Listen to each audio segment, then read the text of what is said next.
యజమానులకి స్వాధీనపరుచుకున్న ప్రభుత్వం మళ్ళీ రైతులకు అంటే లబ్ధిదారులు ఎవరైతే ఉంటారో వాళ్ళకి మళ్ళీ ఇచ్చే అవకాశం ఉంటుందా? బయట ఉన్నట్టే ఉంది టేస్ట్. ఎట్లుందిరా కీరు? బయట ఉన్నట్టే ఉంది టేస్ట్. అవునా?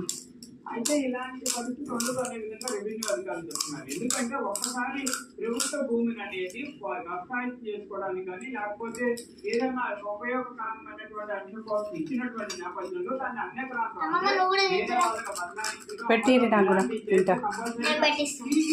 దగ్గర నుంచి స్వాధీనపరుచుకునే అవకాశాలు ఉంటాయి కానీ అలాంటి పరిస్థితులు ఇచ్చేటటువంటి అవకాశం ఉండదు అనే విధంగా కూడా రెవెన్యూ శాఖకు సంబంధించినటువంటి అధికారులు స్పష్టంగా చెప్తున్నారు. కంపల్సరీగా వాళ్ళు ఉపయోగించుకోవాలి. తాత ఇంట్లో తినడం బయట అసలే తినడు తాత, మనకే తినిపిస్తుంది కానీ.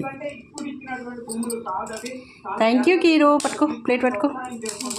భూములు కాబట్టి కంపల్సరీగా ప్రభుత్వం ఇన్ని రోజులు వాళ్ళ దగ్గర నుంచి తీసుకోవడానికి కారణం ఏంటంటే వాళ్ళు దాని మీద ఆధారపడుతున్నారనేటువంటి పరిస్థితులు ఉండదు. దాంతో ప్రభుత్వానికి కొన్ని ఉంటాయి.